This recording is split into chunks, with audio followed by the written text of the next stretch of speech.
You're listening to the Inside Commerce podcast hosted by experienced consultants James Gerd and Paul Rogers.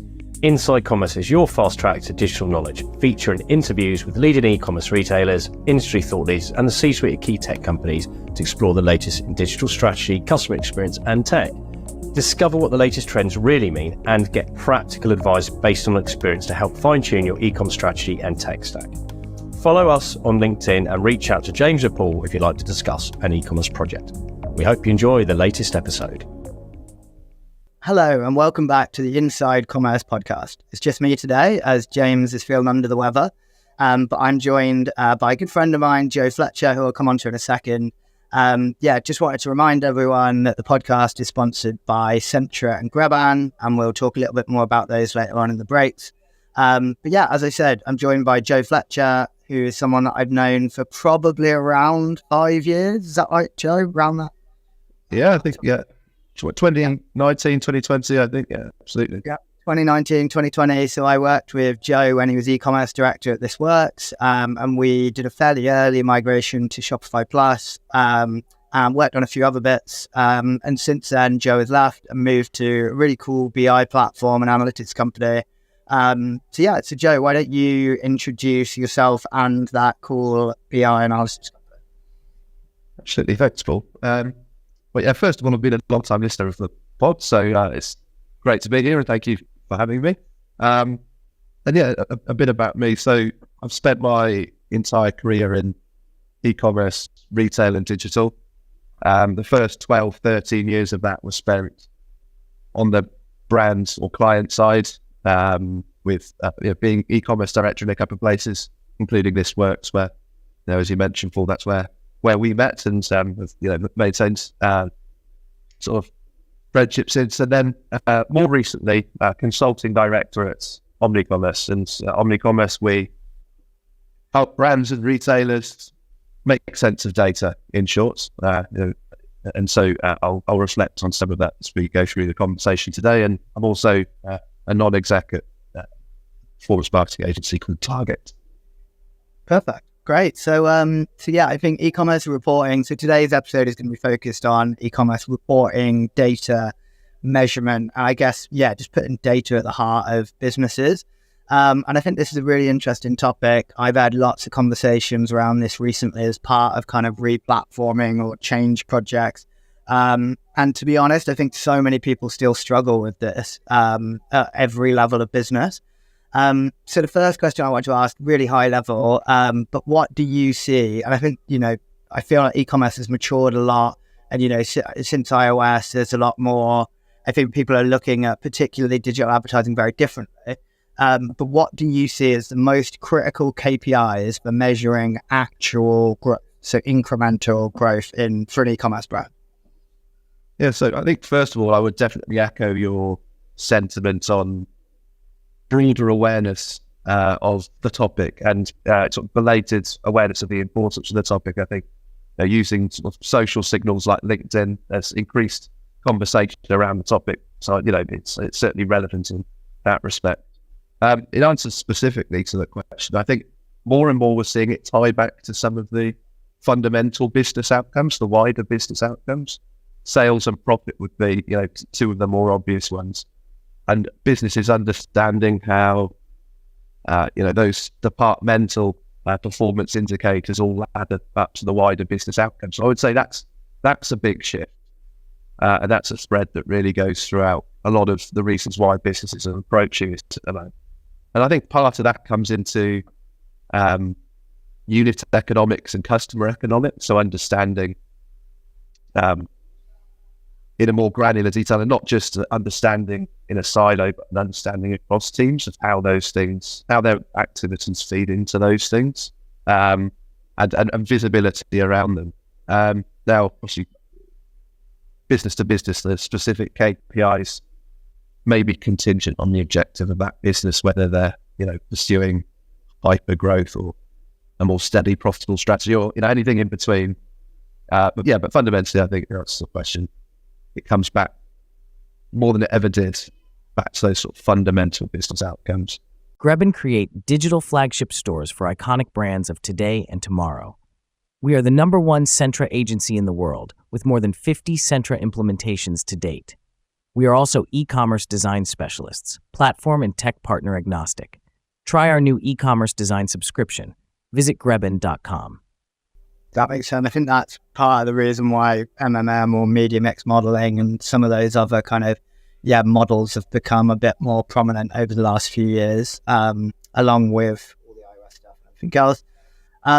So I guess the next question, I think this is, again, something that I've faced a lot over the last few years. And I think like so many people still come to us, and even when they're replatforming, they'll say, right, our justification for this project is to grow our conversion rate. And, they might be like, okay, we've got a really solid conversion rate or whatever else. But they're still referring to, conversion rate as a key KPI. And I personally think it's harder than ever to use conversion rate as KPI as, people are investing more in upper funnel.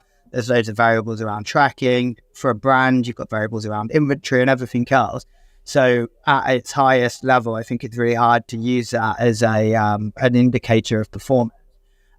What's your view on how to use conversion rate? Is it still valuable? Can you kind of isolate it at a channel level or at, user level?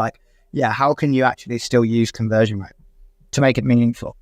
Yeah, so I share a level of, in fact, the topic came up, I think, on the past couple of weeks back on the replatforming conversation. I sort of share a level of skepticism with it as a metric, or at least I think it needs to be put in context.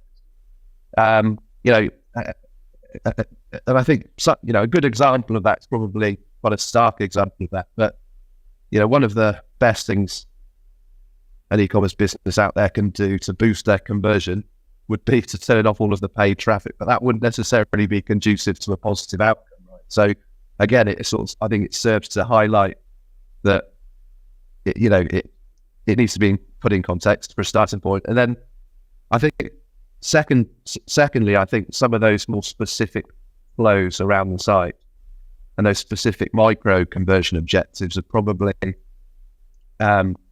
more valid when you're trying to, or at least as valid trying to benchmark them. So an example of that perhaps is the product page to, or the flow through the basket into the checkout and onto order completion, where you're making some really specific fixes about reducing friction, and it's sort of more of a walled garden with fewer variables.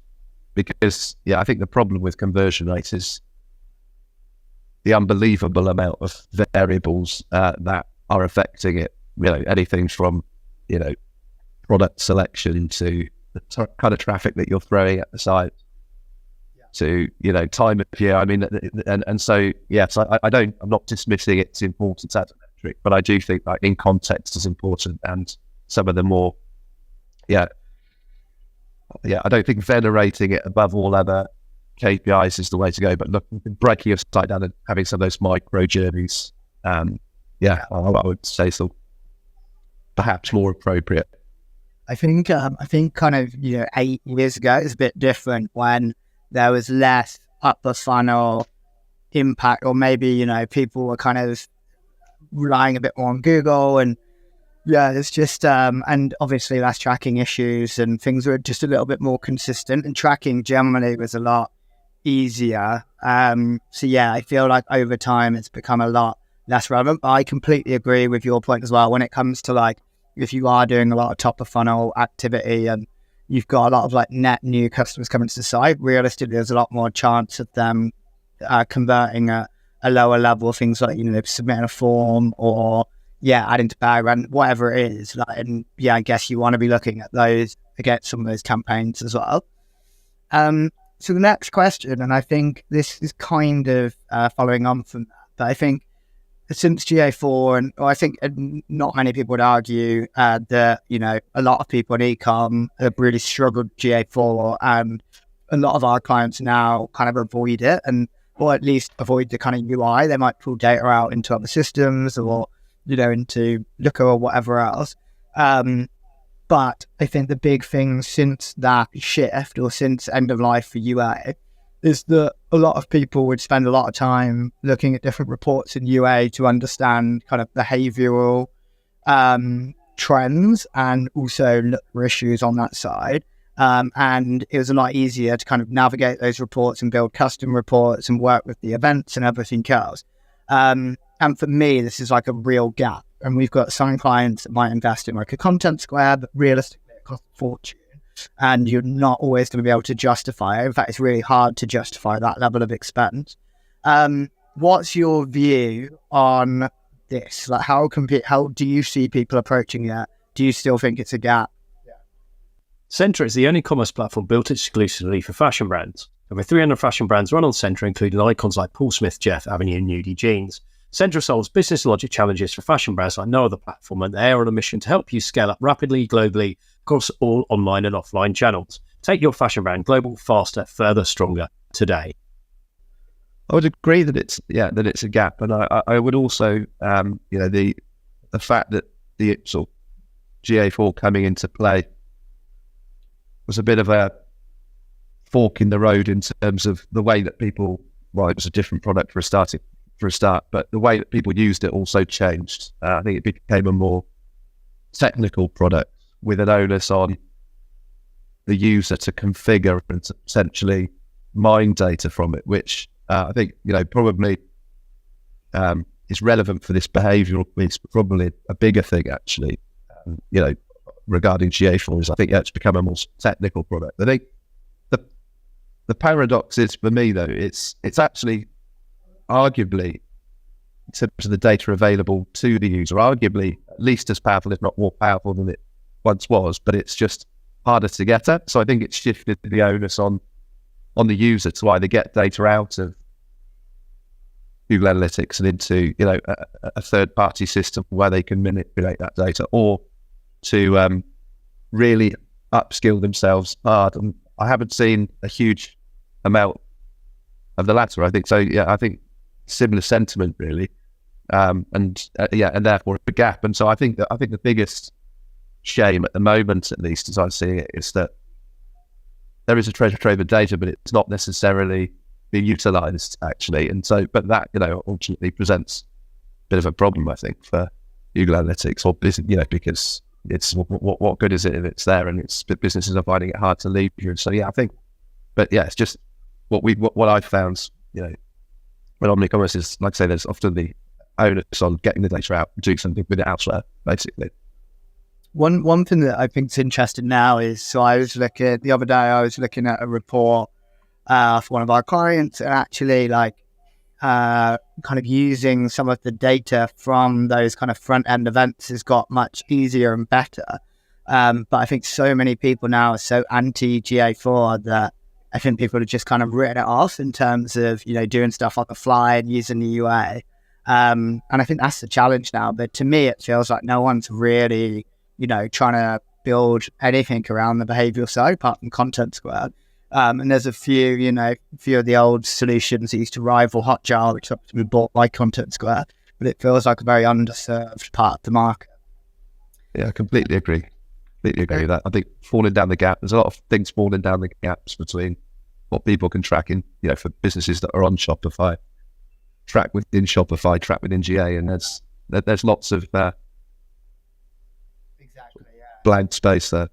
And I think, it's interesting because I think there's a bit more available within the Shopify ecosystem, and Shopify's reporting is getting better, and they're re-architecting all of that right now, and we had a bit of a preview of it yesterday. It's looking really strong.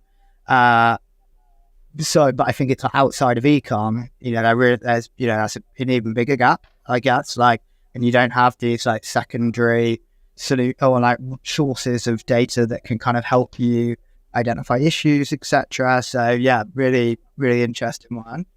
And that kind of takes me on to tracking as well. So, tracking is still one of the biggest variables I see in reporting, particularly, if someone has re-platformed and they've moved from let's say GA implementation, and even some of the conversion tracking across the marketing channels, that just haven't really had any attention for 2.5 years, to, a best-in-class implementation, all of the server-side tracking's put in place, new data layer, far more consistent data. And I think that's always like, when you're looking at pre and post, when you're looking at year on year, it makes it really hard. What's your advice to people in terms of managing tracking and kind of approaching that to avoid, constantly having issues and, that maintenance kind of side of thing? Yeah, so I suppose that the biggest indictment of issues with tracking that we feel are the downstream impacts. So the symptomatic impacts downstream of, the tracking of events or the allocation of, channels and sources and so on and so forth. So we feel more the downstream impacts rather than, me necessarily having a view on the implementation of the tracking itself. I think for, Shopify businesses that we work with, particularly, Elevar and Little Data and the likes, tend to come up frequently in terms of, in terms of that tracking. And I suppose, that probably answers your question, that they tend to be the most, the most common sort of solutions or that I hear of. But I would also go back to the prior point on Google Analytics. I'd say we do back to the lack of confidence of businesses configuring themselves in a way that they once would have. We see the symptoms of that downstream, and so spend a lot of our time knitting together and compensating for that, which is fine. But it's it's been it's a perennial challenge in e-com, but sort of exacerbated by some of the recent trends. And going kind of back up a level, what are the biggest mistakes that you see brands and retailers making when it comes to, like, I guess, e-commerce and business reporting around the e-commerce channel? So I think some of the fundamental ones would be data in silos, I think, and data sort of out of context. So some organizations, if you look departmentally, may have some really robust reporting around their functional area, but maybe slightly out of context. So I think one of the biggest, whether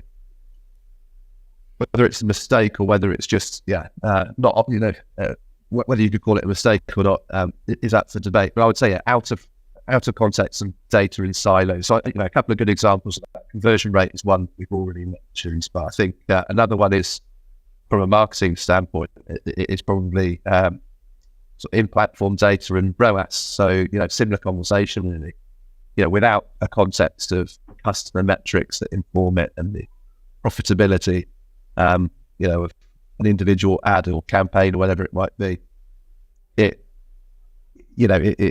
not necessarily meaningless, but it certainly could be dangerous.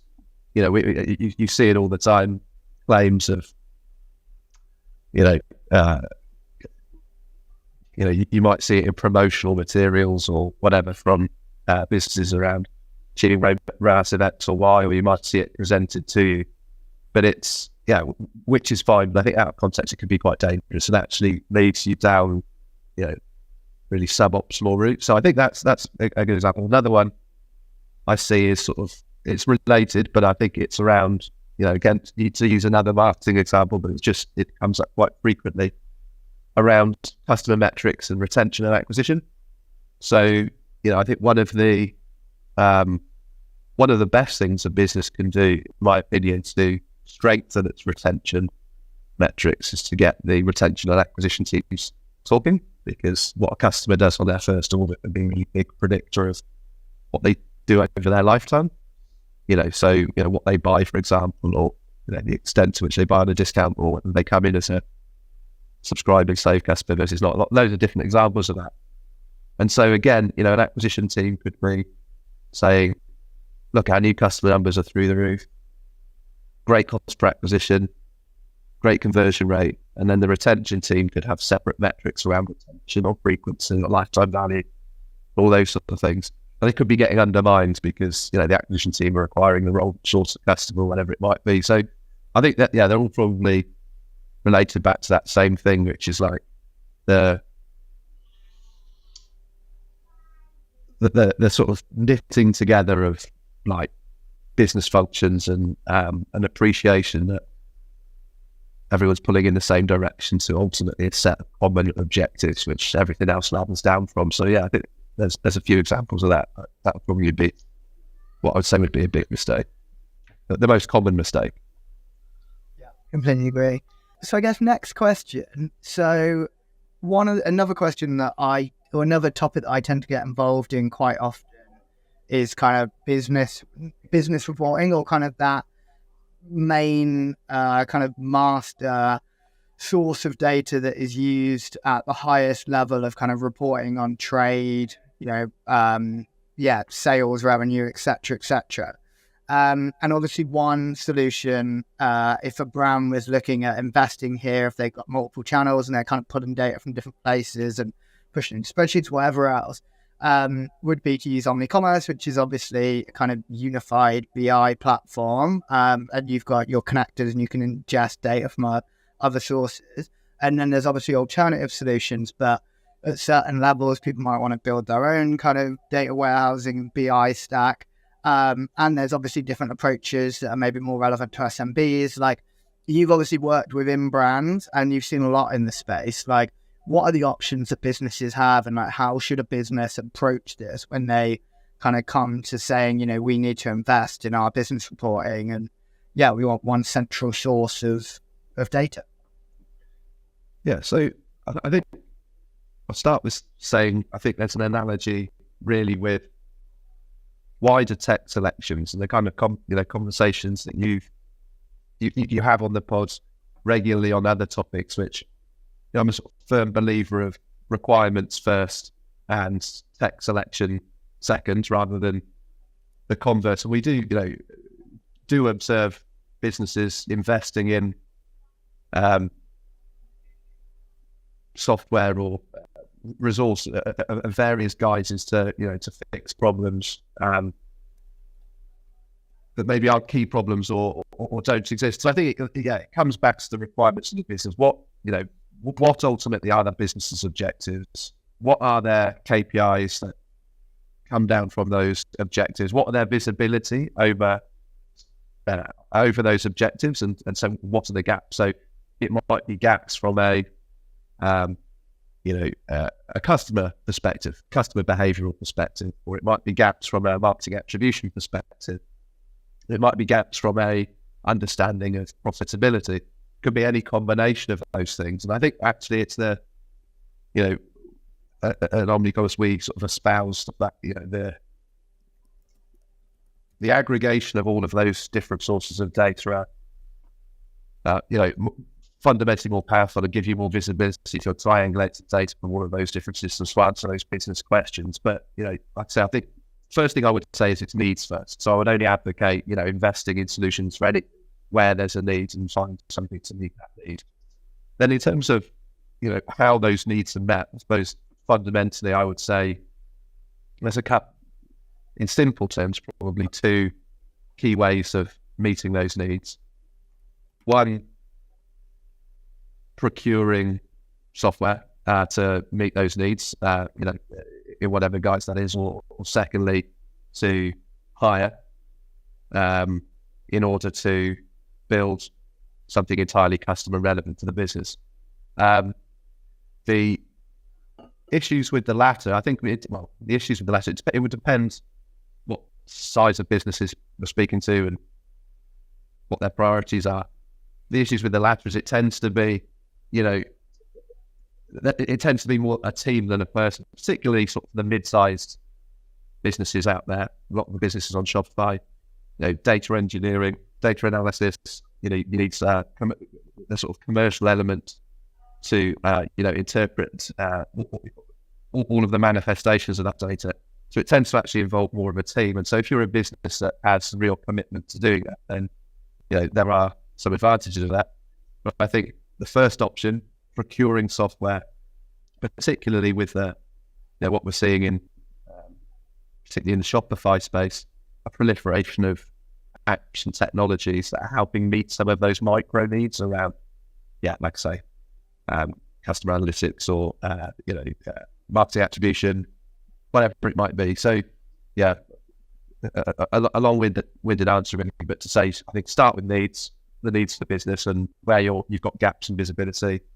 Then you've got a decision to make, really. Do you plug those gaps with software or people building something? And that's not to say you can't have a hybrid of the two, of course, but yeah, start with needs and then make your decisions thereafter, and don't necessarily, budgets are tight and people need to be focused. So yeah, don't overinvest in areas that maybe aren't critical to meeting those needs, which does seem to happen fairly commonly in tech as I see it. So great. And I guess you have that level of reporting, and typically, people will be reporting a lot around kind of, revenue and transactional metrics, etc. So kind of the highest level of metrics that are going to impact a business. But maybe at a lower level, like what are some of the metrics that you think businesses should be paying more attention to, both as a KPI for growth, but also just generally like important metrics that can help you find problems or just understand what's happening better? I think I've always felt it actually throughout my career. I think general customer sentiment, gathered in various guises, of course, but ultimately something that's giving a business for a feel for what their customer is saying, how they're reacting to products, how they're reacting to different elements. So whether that's gathered through surveys, whether that's gathered through spending time, with a customer service team or directly with customers in stores or out in stores. And so I think some of those, it's easy, particularly for e-commerce businesses, to exist in a bubble. And so some of the some of the metrics around customer sentiment, and just generally a bigger thing, I suppose, than the metrics themselves, but having a real feel for how a customer's reacting with your brands, because quite often one of the best ways I feel that you can get a feel for it all is actually spending time with your customer, or at least the customer service team, and getting feedback that way. So yeah, I would say they're some of the more underrated ones. It's actually some of those that are closer to the customer. And we've obviously got things like your customer reviews, and you've got sentiment analysis within reviews. You've got NPS scores. You've got reviews on particular products. So there's lots of facets to that. But I think coming back to the original question, customer sentiment and some of the performance indicators that are close to that.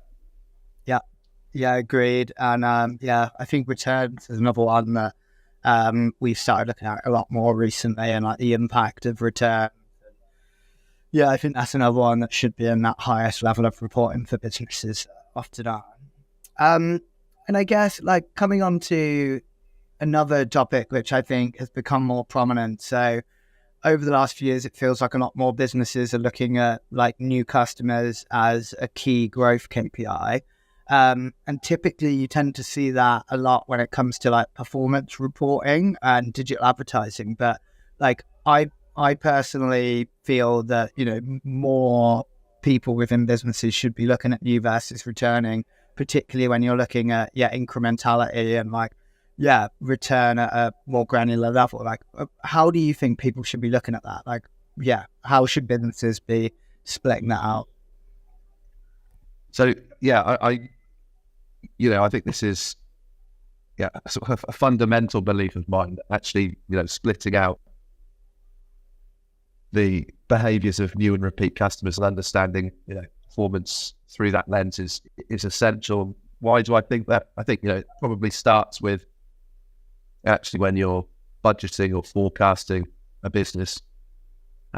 We spend a lot of time at OmniCommerce building customer-orientated forecast models, which, in short, show a business, how many new customers they will need to acquire into the future, what level of repeat purchase they'll need, what they'll need those customers to spend, and so on. So I think, what I'm saying is it starts all the way from the planning stage, and then once you've got an idea of what level of customers you'll need to be ordering, whether that's new or repeat, what you'll need to be them to be spending, and it will set expectations for the business, and then you'll have some grown-up discussions around the expectations potentially of the business in terms of sales targets, and then how customer behaviours flow into those. And then also it acts, I think, as a guiding principle for people in the business, and then agencies that they work with, if they work with agencies. So I think let's take the interaction between a brand and a marketing agency that they work with. If that agency is conscious of the level of new customers that they need to be acquiring in a particular period of time, levels of repeat, they can align their execution to those things. So I think it's critical, and I still think the industry is playing a bit of catch up here. Again, it comes back to probably one of the central themes of lack of visibility.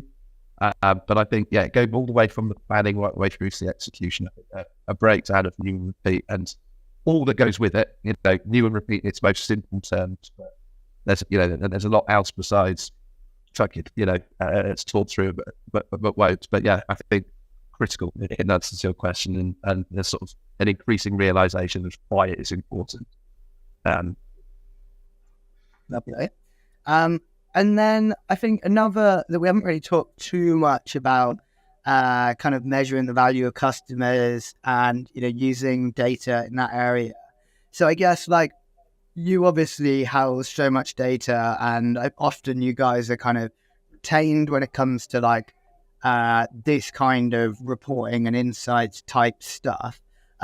What are some of the most effective ways to track the value of a customer, and also the shift from a customer going from first time buyer all the way through to kind of frequent buyer or loyal customer? Cool. So I think I'll start with saying this is one of the areas where businesses generally have, at least historically, had more difficulty. And so, it was a gap in visibility to be filled, in organizations was, customer behavior in general. So, we deal with that in all sorts of ways. But if you come back to first principles, I think ultimately it starts with the difference between the cost to acquire a customer and the amount of value or profit that customer is generating in their lifetime, and then understanding all of the component parts that feed into that. So, for example, we work with lots of subscription businesses, or businesses that have subscriptions as part of their overall offering. And we work very closely with them to help optimize the movement of customers from a one-time purchaser into a subscriber, be that on first order or subsequent orders. And in short, it's not easy, and that is one of the reasons why lots of businesses have a gap in that visibility. That's why we exist to plug that gap. But there's so much nuance in terms of, and it differs business to business about how customers behave and how you can bring about the most optimal behaviours and flows. And some businesses, of course, have very different behaviours. Some have more of an emphasis on that first order because some businesses selling maybe furniture or whatever it might be, less frequent transactions. There is more of an emphasis on that first transaction. Maybe it's less important for businesses like that. For businesses where there is a natural level of repeat, and a lot of the market, a lot of our clients, fashion, beauty, well-being, supplementation, and so on, where there is a level of repeat purchase. In some cases, lots of repeat purchase. Some of the big gains that they can get from that, where they spend their time, are had through optimizing those flows. So there is a sort of increasing amount of solutions out there, of which we are one, to answer these questions. Why are they springing up? Well, springing up because it's important, and the fact that it is still a gap for lots of businesses. And you'd be surprised actually how even some larger businesses out there have gaps in knowledge on this very point. So I think there's still a way to go, but the gap is being closed, and that's definitely something that I support. It's something I live and breathe every day. So final question as we come to the end. So how can ecom business, in fact, we haven't talked about attribution yet. Obviously, most reporting conversations and discussions are centered around attribution, particularly for brands that are investing a lot in both performance activity and kind of upper funnel digital and offline marketing. How do your clients, and you've got a lot of clients that are in the kind of, I think, probably £5 to £100 million bracket, how are they approaching attribution? Like, are they investing in specialist tools? Are they, building their own solutions off the back of some of the models that have been made available over the last couple of years? Are they using GA? Are they using your tool? Like, what do you see? What are the trends in this space? Yeah, so a big topic in itself, really. So I'll try and be as succinct as I can. In short, over my career to date, I've seen sort of attribution tools come and go, and some of them presented as silver bullets or a one-stop shop. And I think in general, I think the approach that I see a very varied approach, business to business. So I think that's probably the right thing. I'm very much a believer here in sort of horses for courses, really. That might mean different attribution models for different businesses. That might mean different attribution methods for specific marketing activity within that business.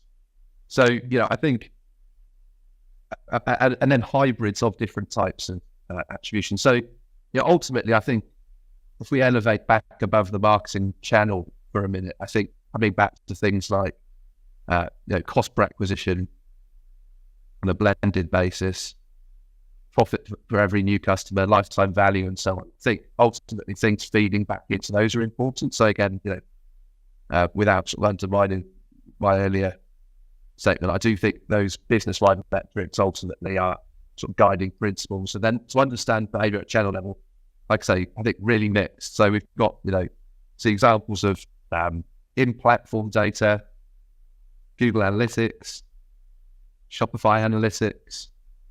We see, like for activity like direct mail, direct max back activity. We see brands investing in attribution software, specific attribution software to solve specific problems, Triple Whale and Foster and so on.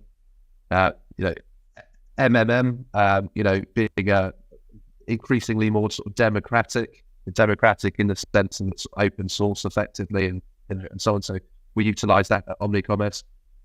Geographical control holdouts, which you can use for things like above the line advertising like TV or out of home and so on. So really, there's probably a bunch and I've forgotten, but I think what that gets at is there are a ton of different methods, and dependent on what you're trying to measure and what resources you have available to you as a business, I think a hybrid of those things. And one that actually I did forget in that list, which just sprung into my mind, was post-purchase surveys. A relatively cost-effective method, and we've got a few clients, for example, using Census, and what effectively we're able to do with that, because you've got answers tied to a customer record, you're able to sort of create, if it's not a primary source of attribution for a business, it can be combined with other sources of attribution. So, you could combine your responses from a survey with your responses from Google Analytics, for example, or your results from Google Analytics, and you could have some, hybrid model. So, in short, a real variety, and in some cases, hybrids of all of those things. And actually, like I say, my belief is that rather than standing one thing up as the source of truth, I think businesses are best placed taking all of these things as clues, and directional rather than reconciling, to the last person or to the last pound, because that gets in the way of, quick and solid decision making. So yeah, I think a variety of different methods, some more cost effective than others, and to the brand's individual needs. But it's definitely a topic that has been, it's not a new topic. It's definitely been something that's sort of, like I say, throughout my career, I've come across all sorts of different methods. But I still believe that using a variety of different sources is more appropriate than hanging your hat on one specific thing. But then. Yeah, completely agree. Lovely. Well, yeah, that's all the questions we've got time for. So yeah, thanks so much for joining us, Joe. Obviously, we've talked about this a lot, over drinks and whatever over the years. But if someone wants to ask you a question, or if someone wants to, look at OmniCommerce more, how could they get in touch with you? So yeah, you can find me on LinkedIn, Joe Fletcher, Consultant Director at OmniCommerce, and by all means connect with me. And yeah, very happy to pick up any conversations further. And thank you, Paul. Thanks for having me. Yeah, no worries. Thanks for coming on. And as always, thanks everyone for listening.